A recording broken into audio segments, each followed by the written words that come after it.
Opinions and stories around the game we love, told by your favorite storytellers. Stay up to date with all things cricket. Subscribe to Cricbuzz's YouTube channel and press that bell icon now.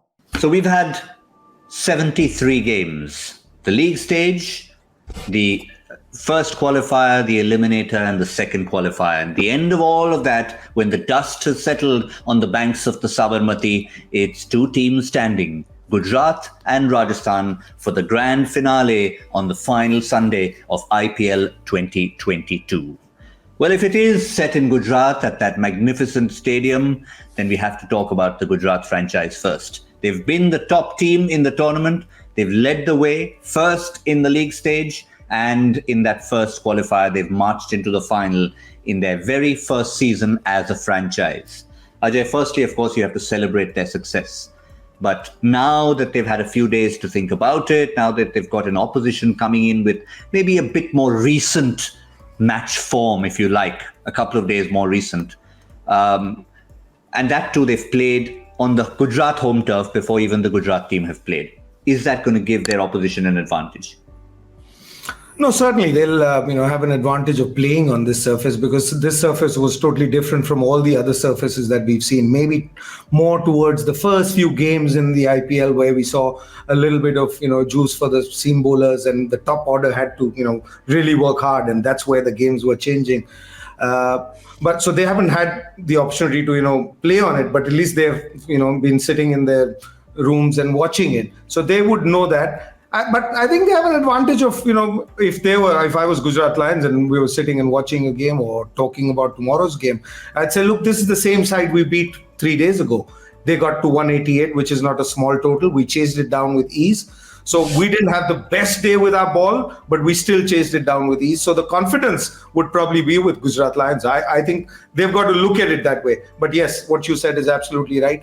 Having played on that surface, you might have a slight better idea. It might take a couple of balls for the opposition to figure out what length is right. And you've already gone through that. So that's a slight advantage. But, it's a final. It's just one last day. You had a great season. Both teams have had a great season. I mean, they've got a second chance. They've come back. Anything can happen. But over the league phase, Gujarat's done well. They've been the champions. They got there at number one. One game, even if it goes the other way, not just because it's a friend of ours who's running that side, but I think even if it goes the other way, I think they've done a great job, and they are a champion side. They certainly are. And of course, as fellow Gujaratis, I know we've had more than one franchise, but it's the Titans, not the Lions. Ajay? Yeah, it is the Titans, and these guys are Titans. I mean, look, where are they? First year they've come, they've got it to the finals. The stadium that you're playing on is the largest stadium in the world, I mean, in terms of capacity of people. So everything about Gujarat at the moment is, Titan. And see what happened. You bring the Royal Challengers into a dry state and they've been sent back home as well. I could see that coming at some point in time. But yes, okay, we'll say it's an interesting matchup there. On the one hand, Rajasthan have played a match on this surface where Gujarat haven't. On the other hand, Gujarat have beaten Rajasthan 3 days ago. So I think that kind of evens it out. Let's have a look at what happened in that last game. 188 for 6. David Miller finished things off in the end. Prasidh Krishna was one at the receiving end. 3 balls, 3 sixes, but he came back well.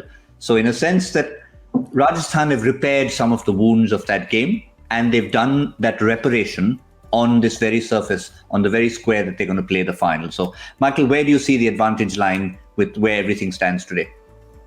Well, I mean, two good teams. I mean, Rajasthan clearly will have a slight advantage because they've just played on the same wicket. But, it's a final. Each sets of players, you kind of look around the dressing room. There's high class in each dressing room. I'll guarantee one thing: whoever wins the toss will field. I'll guarantee you that now. So they want to chase. I can't see that they wouldn't want to chase, having seen what we've seen tonight. I think the likes of Shami will enjoy bowling on this surface. Rashid Khan, we saw him bowl to Joss Bull. If I was Gujarat, what I would do is bowl Rashid Khan to bowler straight away, because he hasn't got a clue which way it's going. He's openly admitted that he's no idea. So you might as well throw that card early in the power play and say, get him out and see if you can dislodge him. So there's a little matchup that I would go for. Quick look at the two squads.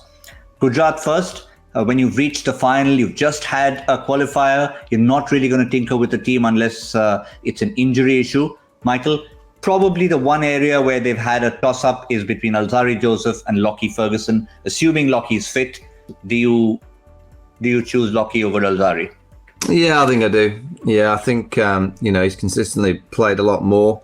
I just like Lockie Ferguson. I just think he's got that bundle of energy and that ability to get wickets at key times. He pretty much can bowl all the 20 overs. Doesn't matter when he bowls. Generally doesn't bowl that many overs right at the back end, but he can. I go to Lockie Ferguson. If he's fit and he's raring to go and he's bowled nicely and he's in good kind of rhythm in the nets, that would be the call I'd be making. Fair enough. Ajay, I mean, the key for the season, I mean, one of the new names, Sai Kishore, has been the revelation in the sense towards the back end. Not quite like a Patidar, but he's been sort of just chipping in enough to keep his place in the 11. Yeah, I mean, he's bowled well enough, and I believe he can bat well as well. I mean, he can contribute with the bat, but it's way down the order. It'll be at the top. So, if you want to play two spinners, yes, he goes along. Otherwise, what do? You need to bring in an Indian, fast bowler, which where we have Varun Arun is what they started with, and they've, played with Vijay Shankar for a while. But they used Sangwan. Sangwan wasn't the worst when he came in there as a replacement. Yeah, but I think Yash Dayal's done much better because he played before him and then he came in for injury for Yash Dayal. And once Yash Dayal was fit again, then he's come back. So, it's that choice. How do you want to go? And they probably would stick with that side. There's not much because the conditions aren't too different. Unless you want to add another seamer, I'd probably go for another seamer looking at what's happened today at the game. Spinners haven't had much help. I know it's a huge ground, but it doesn't seem very dry. I mean, the wicket was not one of those dry wickets in Ahmedabad that you see. So if it's not going to be dry, then you probably might change that Sai Kishore for another seamer.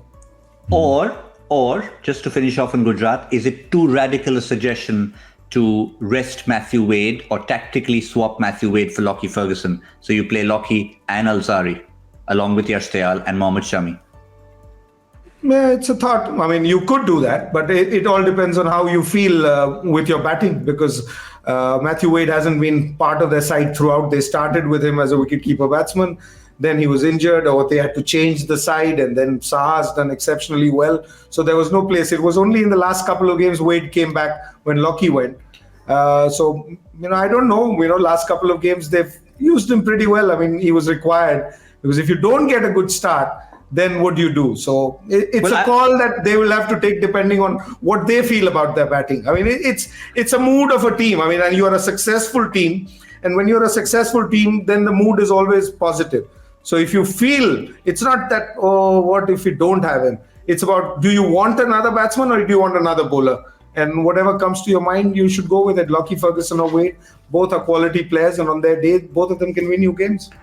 Yeah, what you could possibly do is if you're then taking an extra seam bowler and you've got Tewati as a bowling option, you've got Rashid Khan, take out Sai Kishore and get in another batsman because you've lost Matthew Wade. And that could be a Sai Sudarshan perhaps, or even an Abhinav Manohar who showed some form early on. So lots of options for them. But as Ajay mentioned, it's about who's bowling well in the nets. It's about the feel. It's about what happens on Saturday night just before the game. Quick look at Rajasthan. They'll just want to stay on the park and finish the game right now. But Copy and paste. Copy and paste. There you go. Michael's answered it even before we've come. Don't even look at it. You're not going to change anything from tonight's performance unless there's a niggle. It didn't look like there was anyone limping around or struggling. I can't imagine they're even going to have a meeting about the selection.